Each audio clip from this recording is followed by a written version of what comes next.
करता हूँ आप सब लोग बेस्ट है और मेहनत तो लगन से पढ़ रहे हैं। मैं हूँ आपका एजुकेटेड तेलंगाना से, ठीक है। तो आज हम दोनों के इम्पीचमेंट के बारे में देखेंगे, दोनों के रिमूवल के बारे में देखें। एक है ओम बिरला लोकसभा स्पीकर, और अपोजिशन इनसे भी बहुत अनहैप्पी है, जिसका नाम है ज्ञानेश कुमार, जो हमारे प्रेजेंट चीफ इलेक्शन कमिश्नर हैं। ओके, बेसिकली हमारे कॉन्स्टिट्यूशन में जो भी जनरल इलेक्शंस करने की बॉडी होती है वो उसे इलेक्शन कमीशन कहते हैं। और ये इलेक्शन कमीशन के फ़िलहाल 3 मेंबर होंगे। इलेक्शन कमिश्नर्स 2 होंगे और एक चीफ इलेक्शन कमिश्नर होगा। ओके, तो यहाँ पे चीफ इलेक्शन कमिश्नर जो ज्ञानेश कुमार जी हैं, उनके बारे में ये एलिगेशंस है कि ये कुछ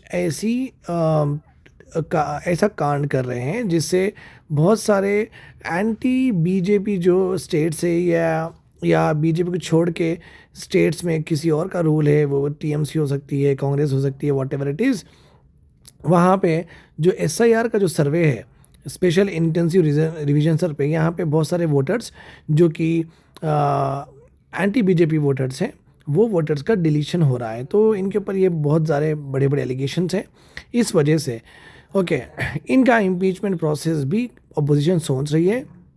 ओम बिरला जी का इम्पीचमेंट प्रोसेस तो ऑलरेडी सबको पता है, फरवरी 18 से लेके इनका इम्पीचमेंट भी न्यूज़ में आता रहा है। अभी आज देखेंगे हम दोनों का इम्पीचमेंट प्रोसीजर।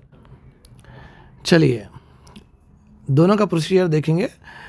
अगर सीईसी चीफ इलेक्शन कमिश्नर को अगर आपको रिमूव करना है तो पहली बात, इनका भी इम्पीचमेंट होगा। ओके, लोकसभा में ही होगा और अपोजिशन करती है यूजुअली। और इनका इम्पीचमेंट जो कि इनका रिमूवल प्रोसीजर है वो सुप्रीम कोर्ट जज के रिमूवल के बराबर है। मीन्स इनके लिए जो लिखा गया है सुप्रीम कोर्ट जज को हम कैसे इम्पीच या रिमूव कर सकते हैं, सेम टू सेम प्रोसीजर इनके लिए भी फॉलो होगा। तो पहले यहाँ पे क्या होगा, 100 जो एमपीस होते हैं लोकसभा में या 50 राज्यसभा में, ये पूरे साइन करके हम इनको रिमूव करना चाह रहे हैं बोल के अपने सिग्नेचर्स दे देते हैं। उसके बाद में वो लोकसभा में रखा जाएगा। ओके, जो भी स्पीकर हैंगे वो लोकसभा में टेबल करेंगे। टेबल करने के बाद में 2/3 मेजोरिटी से both the houses of the parliament में पास होना है। लोकसभा में भी 2/3 मेजोरिटी, राज्यसभा में 2/3, मतलब 50% नहीं चलेगा। 50% से ज़्यादा 2/3 आप समझ सकते हैं। हमारे पास फ़िलहाल 545 है। अगर आप 2/3 लगा लेंगे तो ये आपको मिलेगा, अगर आप बाई 2 भी कर लेंगे इसका। ओके, सो ऊपर नीचे आप समझ सकते हैं 300 प्लस होने चाहिए। ओके, तभी आपको इम्पीचमेंट इनका रिमूवल प्रोसीजर लोकसभा में पास हो जाएगा। राज्यसभा में भी 2/3। अभी अगर हम ओम बिरला जी का अगर बात करेंगे, इनका रिमूवल प्रोसीजर, यहाँ पे इनको पहले नोटिस दिया जाएगा कि आपके नॉलेज में हम ये बता रहे हैं कि आपको निकालने की हम प्रोसीजर शुरू कर रहे हैं।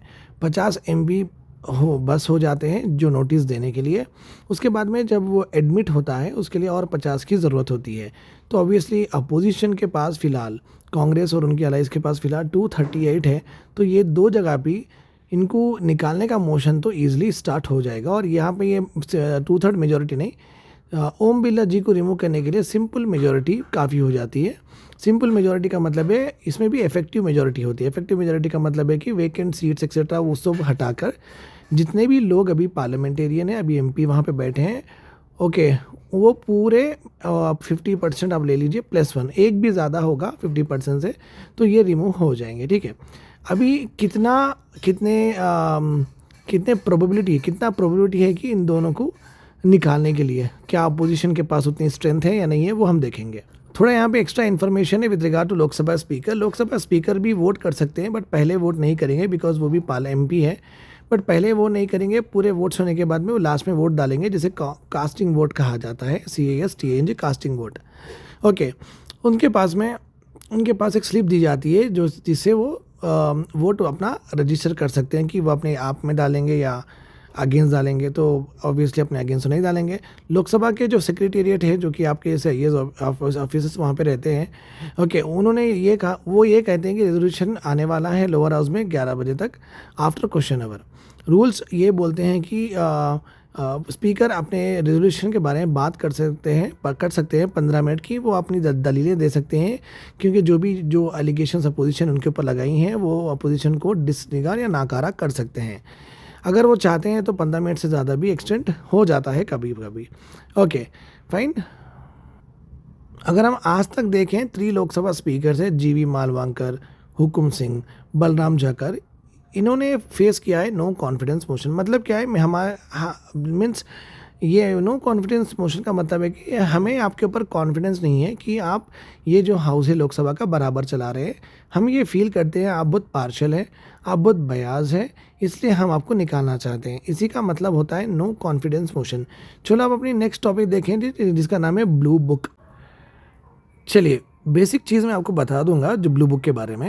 ओके, द्रौपदी मुर्मू जी जो हमारे प्रेसिडेंट हैं अभी, जो पहले tribal president of our country हैं, उनका विजिट हुआ था बंगाल में।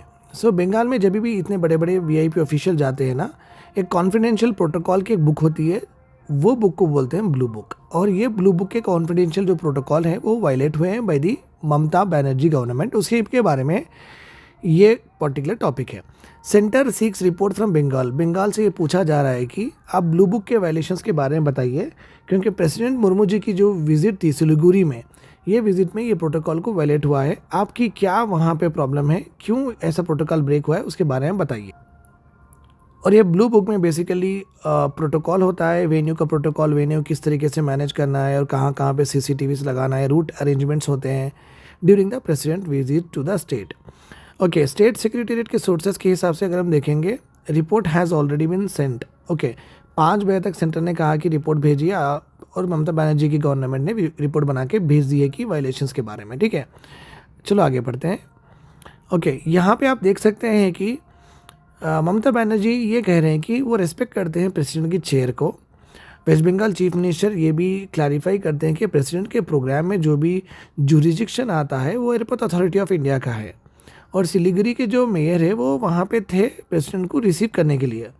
बंगाल गवर्नमेंट वहाँ पे स्टेक होल्डर ही नहीं है इनके प्रोग्राम में। हम वहाँ पे स्टेक होल्डर ही नहीं है, मीन्स हमें ना बुलाया गया है, ना हमें बताया गया है, ना हम वहाँ पे वो प्रोग्राम से जुड़े हुए हैं। तो वेस्ट बंगाल गवर्नमेंट का रिस्पांस क्या है, अभी तक प्रॉपरली नहीं आया है। ओके, एक लेटर तो आया है वेस्ट बंगाल के चीफ सेक्रेटरी का to the union home secretary को भेजे हैं। ओके, और यूनियन होम सेक्रेटरी ने ये भी कहा है कि फर्निश करिए आपका response with regard to blue book.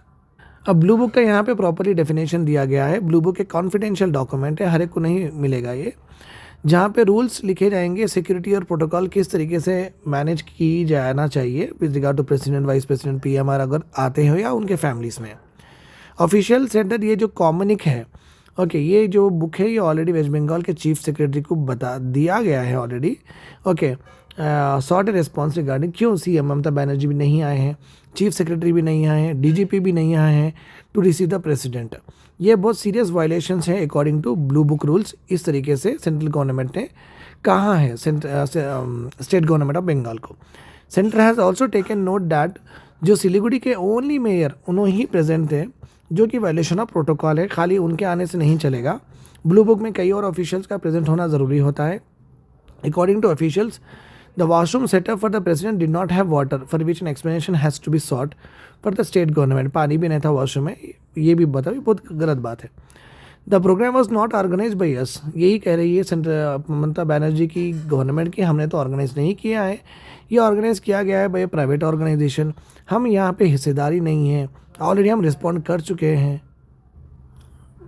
ठीक है, सो ये एक एक्चुअली प्राइवेट इनविटेशन था मुर्मू जी को, एक annual programme of tribal community, उनकी कम्युनिटी का ही था, जो ऑफिशियली होने वाला था बिधान नगर सिलीगुड़ी में। बट वहाँ पे सिक्योरिटी होती है, हम नहीं तैनात कर सकते हैं, वहाँ पे लाना ले जाना आपको थोड़ा मुश्किल होगा, इसलिए अथॉरिटीज़ ने शिफ्ट किया है उनका वेन्यू गोशियापुर, ओके, जो कि एयरपोर्ट अथॉरिटी के अंडर आता है। ओके, इस वजह से क्या हुआ, ब्लू बुक वायलेशंस हुए, इस तरीके से बंगाल के सीएम का कहना है। बट मैं ये नहीं मानता हूँ कि प्रोग्राम किसी का भी हो, ये देश के प्रेसिडेंट है। अब देश के प्रेसिडेंट जहाँ पे भी जाएंगे, ये बनता है कि वहाँ के सीएम और इम्पोर्टेंट डिग्निटरीज उनके साथ रहो, वो मिनिमम आप रिस्पेक्ट देना ज़रूरी है। कल को आप सीएम हैं तो आप तेलंगाना आएंगे हमारे और बोलेंगे कि मैं सीएम, मैं सिर्फ ऐसे ही आई हूँ घूमने आई हूँ, ऐसा नहीं हो सकता ना। तो हमारे सीएम या कोई ऑफिशियल्स आपके साथ रहेंगे, आपको एस्कॉर्ट करेंगे, क्योंकि आपकी जान को भी खतरा होगा, आप इम्पोर्टेंट ऑफिशियल है। तो एक मैटर ऑफ रिस्पेक्ट भी होती है, क्योंकि इतने बड़े इंडिया के प्रेसिडेंट हैं, छोटी बात नहीं है। तो दैट इज़, मैं तो यहाँ पे ममता बनर्जी की गवर्नमेंट को गलत ठहराता हूँ, क्योंकि ये नहीं होना चाहिए था, और वॉशरूम में पानी नहीं रहना बहुत गलत बात है। I hope this is all clear to you. Do join my PSIR mentorship और टेस्ट सीरीज और क्लासेस। आपके प्रीलिम्स और मेंस एग्जाम में बहुत फ़र्क आएगा, ये मेरी गारंटी है। Thank you.